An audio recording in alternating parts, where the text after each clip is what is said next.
all mankind. The foundation of the world shall emerge of the blood and carnage of the past. A world founded upon faith and understanding, a world dedicated to the dignity of man and the fulfillment of his cherished wish of freedom, tolerance, and justice. I know in faith the representative of the Emperor of Japan and Japanese government and the Japanese Imperial General Headquarters to sign the instrument of surrender at the places indicated. Pada tanggal 15 Agustus 1945, Kaisar Hirohito memerintahkan penghentian permusuhan terhadap sekutu. Setelah sebelumnya, yaitu pada tanggal 6 dan 9 Agustus 1945, sekutu menjatuhkan bom atom di kota Hiroshima dan Nagasaki. Berita tentang gencatan senjata yang dilakukan oleh Jepang ini disiarkan di radio Jepang dari Tokyo. Ternyata siaran tersebut tertangkap di Indonesia dan Sultan Syahrir pun mendengarnya. Bung, apakah kalian sudah mendengar kekalahan di Jepang? Belum, Bung. Apa yang sudah terjadi dengan Jepang? Sekutu telah menjatuhkan bom di kota Hiroshima dan Nagasaki. Jepang melakukan gencatan senjata. Kalau begitu, kita harus segera memproklamasikan kemerdekaan ini. Benar itu. Jepang sudah tidak ada wewenang di negara kita. Kita harus memanfaatkan momen ini. Setelah mendengar berita kekalahan Jepang, Khairul Saleh segera merencanakan pertemuan dengan anggota golongan muda lainnya untuk membicarakan masalah proklamasi kemerdekaan. Pertemuan ini dilangsungkan di Jalan Pegangsaan Timur nomor 17 Jakarta pukul 8 malam. Bung, apakah kamu sudah mendengar berita tentang kekalahan Jepang? Belum, Bung. Dari mana kau tahu tentang itu? Barusan saya dan Sukami bertemu dengan Syahrir. Ia mendengar siaran radio Jepang yang mengumumkan tentang gencatan senjata itu. Berarti negeri kita sekarang dalam kondisi vacuum of power. Benar, demikian saya di sini memberitahu untuk membicarakan masalah itu. Kita harus segera memproklamasikan kemerdekaan ini. Tepat sekali. Kalau begitu, kita harus bagi tugas. Wikana dan Khairul, kalian pergi ke kediaman Soekarno untuk memberitahukan berita ini. Saya akan memerintahkan anggota pemuda lain untuk merebut kekuasaan dari Jepang. Baiklah, saya dan Khairul akan pergi ke kediaman Soekarno sekarang. Kediaman Soekarno, Jalan Pegangsaan Timur nomor 56 Jakarta, pukul 8 malam. Terjadi perdebatan serius antara golongan pemuda dengan Soekarno.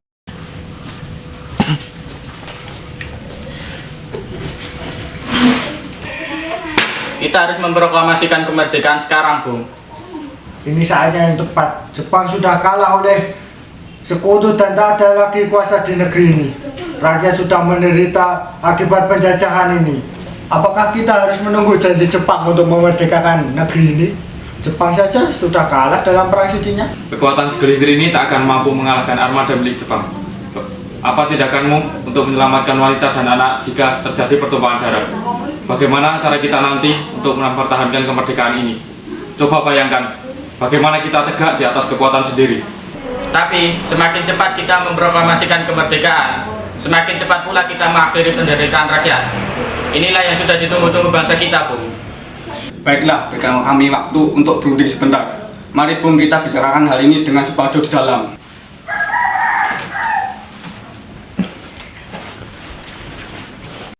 Kemudian, anggota golongan tua yang berada di kediaman Soekarno langsung membicarakan permasalahan tersebut.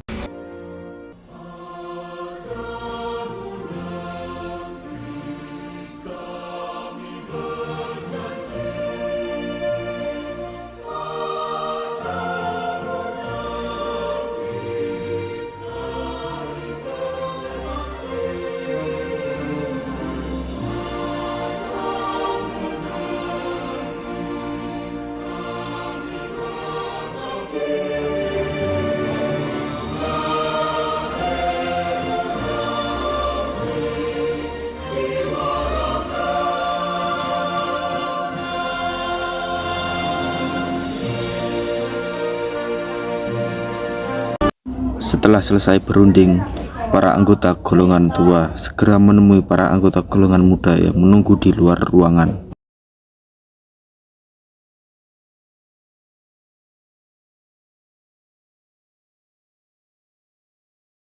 Bagaimana, Bung, hasilnya? Setelah kami berunding tadi, kami tidak akan tergesa-gesa dalam hal proklamasi kemerdekaan. Hal ini akan dibicarakan lagi dalam sidang PPKI. Baiklah Bung, kami akan pergi dulu.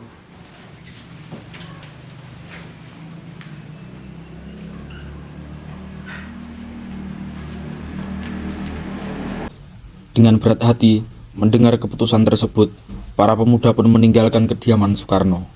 Tetapi mereka tidak putus asa. Mereka pun menyusun strategi bagaimana membujuk Soekarno dan Muhatta untuk memproklamasikan kemerdekaan sesegera mungkin. Akhirnya mereka memutuskan untuk mengasingkan kedua tokoh ke Rengas Dengklok agar terhindar dari desakan pemuda dan pengaruh Jepang di Jakarta. Pada tanggal 16 Agustus 1945, pukul 4 pagi waktu Indonesia Barat, kediaman Soekarno.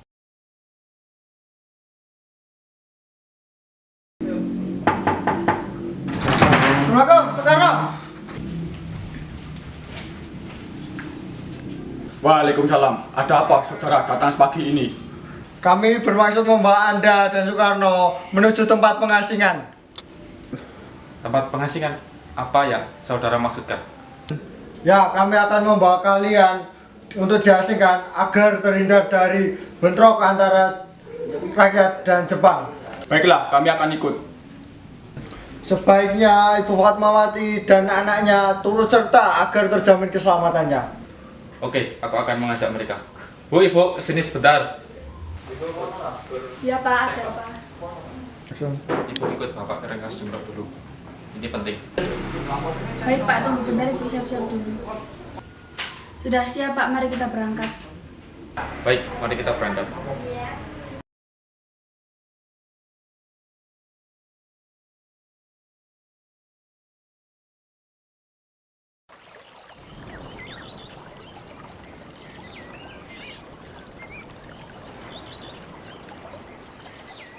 Hilangnya Soekarno dan Muhatta secara misterius pagi itu menimbulkan kepanikan di kalangan para pemimpin di Jakarta.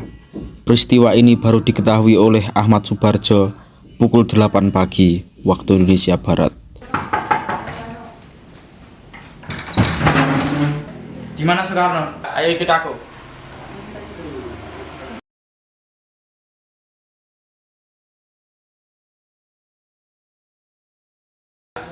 Sekarang jelaskan mengapa saudara membawa kami ke sini.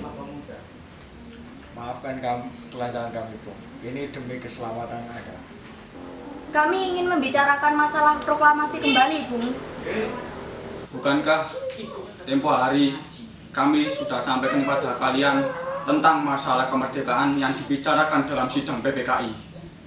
Memang benar adanya, kami semua sudah berpendapat. Sampai kapan kita menunggu sidang PPKI? Kalau kita bisa menggunakan kekuatan sendiri. PPKI itu terbentuk dari Jepang.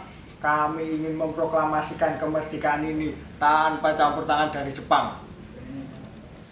Pendapat itu benar, namun kita masih terlalu dini untuk memproklamasikan kemerdekaan. Selain itu, kita belum siap dan masih membutuhkan bantuan dari Jepang untuk merdeka. Bagaimana jika perkataan Jepang tentang kemerdekaan itu hanya janji manis saja? Apakah akan selamanya kita menunggu janji manis itu? Kita harus memproklamasikan kemerdekaan sekarang demi rakyat yang sudah bertahun-tahun terbelenggu oleh penjajah. Ini saatnya mereka berhak bebas. Tenang, mari kita bicarakan semuanya dengan kepala dingin. Tidak perlu ada ketegangan. Saya mengerti perhitungan kalian berdua mengenai masalah proklamasi ini. Kita memang belum mempertimbangkan semuanya dengan matang. Tapi saya percaya kita dapat bangkit. Betul itu, Bung. Kesepakatan tidak datang dua kali, Bung. Apakah kita bisa? Akankah semua ini akan mungkin dilakukan? Tentu mungkin, Bung, asal kita temukan jalan keluar. Baiklah, saya setuju. Kita akan memproklamasikan kemerdekaan tanpa ada campur tangan Jepang.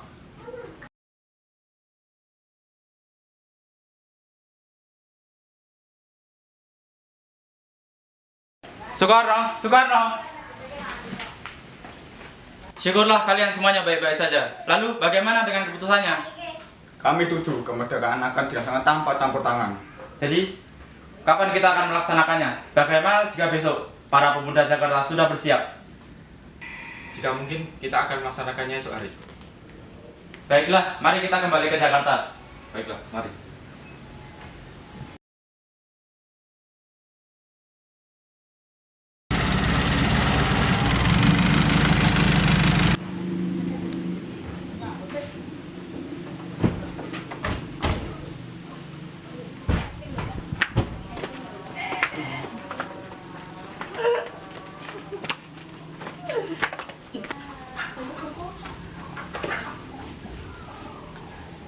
Bagaimana kita membicarakan naskah proklamasi untuk mendeklarasikan kemerdekaan?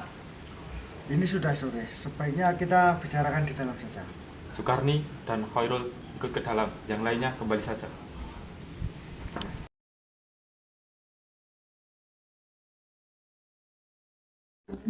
Tiga eksponen pemuda, yaitu Sukarni, Khairul Saleh, dan BM Diah, menyaksikan Soekarno, Mohatta, dan Mr. Ahmad Subarjo membahas perumusan naskah proklamasi. Acara perumusan naskah proklamasi berjalan lancar, tidak ditemukan kesulitan untuk menemukan rumusan yang tepat. Sebagai hasil pembicaraan, mereka bertiga diperolehlah rumusan yang ditulis tangan oleh Soekarno. Pada tanggal 17 Agustus 1945, pukul 4 pagi waktu Indonesia Barat, dibacakanlah rumusan naskah proklamasi untuk yang pertama kalinya di depan para hadirin yang berada di dalam ruangan yang disetujui. Namun kemudian timbullah persoalan tentang siapa saja yang akan menandatangani naskah proklamasi.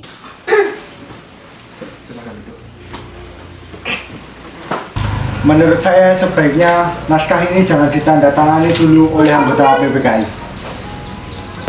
Lantas siapa yang akan menandatanganinya?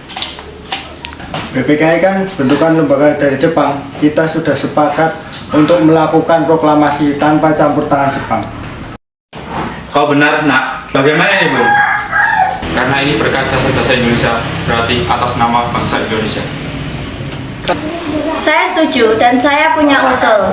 Bagaimana yang menandatangani ini cukup 2 orang saja, Anda dan Bung Hatta, sebagai wakil dari bangsa Indonesia. Bagaimana? Usul yang bagus. Setelah semuanya setuju, Soekarno memerintahkan Sayuti Melik untuk mengetik teks proklamasi.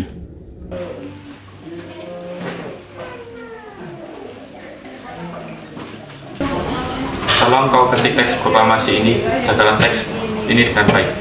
Baik, Bu. Indonesia tanah air beta, pusaka abadi nan jaya. Indonesia sejak dulu kala tetap dipuja-puja bangsa. Di sana tempat lahir beta, dibuai dibesarkan bunda, tempat berlindung di hari tua, sampai akhir menutup mata.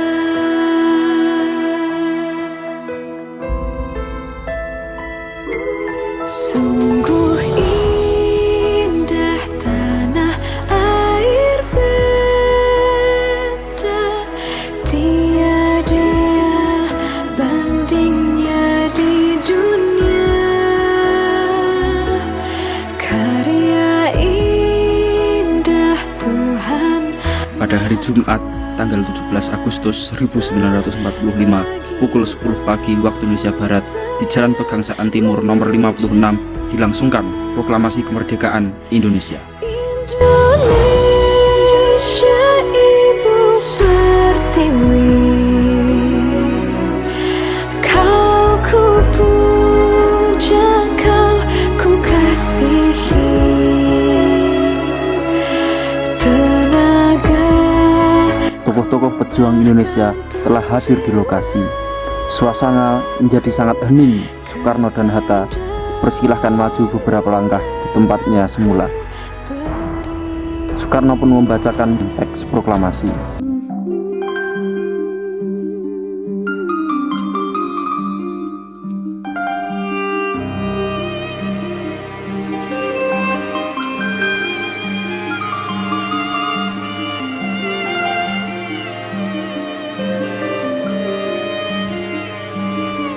Proklamasi. Kami, bangsa Indonesia, dengan ini menyatakan kemerdekaannya. Hal-hal yang mengenai pemindahan kekuasaan dan lain-lain diselenggarakan dengan sesingkat-singkatnya. Jakarta, 17 Agustus 1945. Atas nama bangsa Indonesia, Soekarno-Hatta. Dari yakinku teguh, hati ikhlasku penuh akan karuniamu, tanah airku Sabta, Indonesia merdeka. Syukur aku sembahkan kehadiratmu, Tuhan.